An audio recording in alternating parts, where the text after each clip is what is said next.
Je pense qu'on confond tout là. Il y a beaucoup de confusion. Vous mélangez tout. En tout cas, la personne que il y a beaucoup. Vous êtes en train de tout mélanger. Le fait que je dis que la virginité d'une femme et le fait qu'une femme décide de ne plus forniquer ou de vivre dans la chasteté ou sanctification, tout c'est les mêmes choses. De marcher selon la Bible, de se conformer à la parole de Dieu, ne fait pas de cette femme, ne fait pas de cette personne, ou bien de ces femmes-là, les femmes insoumises. Non. Une femme qui dit ma virginité, c'est pour Dieu, ou bien ma vie de sanctification, j'ai décidé de vivre dans la chasteté, de vivre dans une vie de sanctification. Et cette vie-là que j'ai décidé de vivre, c'est pour honorer Dieu et pour m'honorer, pour ma dignité, pour mon propre respect. Ne fais pas de cette femme-là, et non pour un homme, ou bien mon futur mari, ne fais pas de cette femme-là une femme insoumise. Je ne pense pas et je ne crois pas. Je ne pense pas. Pourquoi les hommes, vraiment, votre côté est autoritaire, c'est que je ne sais pas, c'est bien d'être autoritaire. Moi, j'apprécie les hommes qui sont autoritaires, qui, je sais pas, qui s'imposent. C'est normal, c'est tout à fait à votre honneur. Quelle femme n'aimerait pas que son homme, je sais pas. Mais, faut pas que vous voulez que tout tourne autour de vous. Les femmes ne font pas toutes choses à cause de vous, pour vos muscles, ou bien vos jolis regards. Non, c'est pas vrai. Peut-être certaines femmes vivent pour le regard des hommes. Pas, je dis homme masculin, je dis pas. Mais pas toutes les femmes ne sont pas comme ça. Si je dis que la virginité d'une femme, sa vie de sanctification, le fait d'abandonner une certaine manière de vivre, c'est pour la gloire de Dieu, pour le respect de cette femme-là elle-même. Et après, on peut dire aussi pour son mari, c'est tout à fait à son honneur. Si sa femme est une femme en quelque sorte pieuse, vertueuse, comme la Bible nous le demande tous, c'est tout à fait à son honneur. Mais vous n'êtes pas le but principal, vous n'êtes pas le centre de la vie de chasteté, de sanctification, de la virginité d'une femme.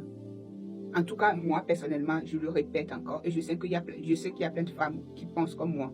Il y a d'autres aussi qui pensent que, et ils sont vieilles, c'est pour honorer leur mari. Tant mieux. Et je prie qu'ils comprennent qui est la révélation que moi, comme moi aussi, je l'ai eue, parce que je pensais de la même manière, comme moi aussi, je l'ai compris, que c'est pour Dieu.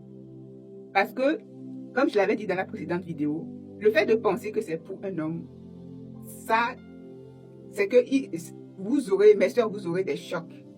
Parce que si tu fais quelque chose pour avoir automatiquement, oui, inconsciemment dans la vie aussi, on fait certaines choses inconsciemment, indépendamment de nous, on entend des choses en retour. Mais ce qui concerne la vie religieuse, je dis la vie religieuse ou bien la vie chrétienne, pardon, plutôt la vie chrétienne, Dieu ne nous doit rien du tout. Dieu ne nous doit rien. Si Dieu nous doit quelque chose, ça veut dire que le souffle, quand il nous donne, on doit payer, c'est comme ça. Dieu ne nous doit rien. C'est notre prière que quand nous avons décidé de nous consacrer, de nous dévouer, d'assujettir notre chair, notre prière doit être que Dieu nous donne une personne qui a aussi la même vision, un homme qui est, comme j'ai dit, doux, patient, qui sera patient, compréhensif, qui a l'amour, qui a le fruit de l'esprit. C'est notre prière. Mais ça ne doit pas être imposer, dire que moi je vis comme ça et pour un mari. Non. Et si tu vis comme ça un jour, on ne sait pas, c'est pas ma prière, non. Notre prière, toute plutôt, c'est de tomber sur un homme qui nous aime, qui a la patience, qui a le Christ, qui vit selon la Bible. C'est notre prière à tous. Mais si ça arrive que tu tombes sur un homme ta virginité, le fait que ça, parce que c'est quelque chose qui va passer quand tu te maries, ça va passer. Et après, il s'en fout. Il s'en fout de toi. Tu vas te confondre, tu vas te dire, je me suis gardé pour lui et aujourd'hui, il me traite comme... Tu vas souffrir. Moi, c'est ce côté-là, je dis. Tu vas souffrir. Garde-toi vierge. C'est très important. C'est recommandé par la... C'est très, très important. Si tu es vierge, garde-toi comme ça. Si tu as une vie qui n'est pas bien, je prie que le Saint-Esprit te convainc du péché, tu abandonnes ces péchés-là. Mais si tu es déjà abandonné, tu es sur le chemin, tu vis ta vie de sanctification, continue comme ça. Mais ton but principal ne doit pas être pour un homme. Ça, je le dis, ça ne fait pas de moi une femme rebelle, ça ne fait pas de moi une femme insoumise. Non. Moi, ce que la Bible dit, je fais tout, chaque jour que Dieu fait, c'est de ma prière que de lui ressembler, de marcher selon sa prescription. La Bible nous demande d'être soumise. Je suis une femme soumise et je serai cette femme soumise-là. Cependant, pour que je sois soumise à un homme, il faut qu'il mérite ma soumission. Ça, il n'y a pas de négociation. Il faut que l'homme soit Éphésiens 5, je ne sais plus, mais il faut que cet homme-là, comme la Bible nous le demande. Je ne suis pas parfaite, c'est pas ce que je dis, mais cette femme soumise, je le serai pour mon mari. Mais ce mari-là, il a intérêt à être l'homme que la Bible décrit. Aimer sa femme comme Jésus a aimé l'Église. Au cas contraire, ça va être difficile. Ça va être difficile. Voilà. Encore une fois, le fait de parler, le fait de dire que ma vie de sanctification ou la vie de sanctification d'une femme ou la virginité d'une femme n'est pas pour un homme, n'est pas pour la gloire d'un homme. Ne fais pas de moi, ou bien ne fais pas de ces femmes qui pensent comme ça, des femmes insoumises, non. Moi, je respecte la Bible. Si je dis je respecte, c'est pas que je respecte la Bible en intégralité, mais je sais, chaque fois, comme je viens de le dire, je sais me conformer, de marcher selon la parole. Et je suis cette femme soumise-là, et je le serai pour cet homme-là. Si le jour qu'il va me rencontrer, on va se rencontrer. Ma prière qu'il ne soit pas déçu de la femme que je suis, et moi aussi, je ne serai pas déçu de l'homme qu'il est. Voilà. Dieu continue de me préparer.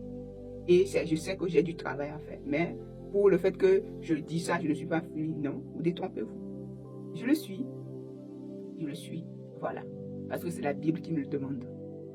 Encore une fois, prenez soin de vous et que Dieu vous bénisse. C'est que mon avis.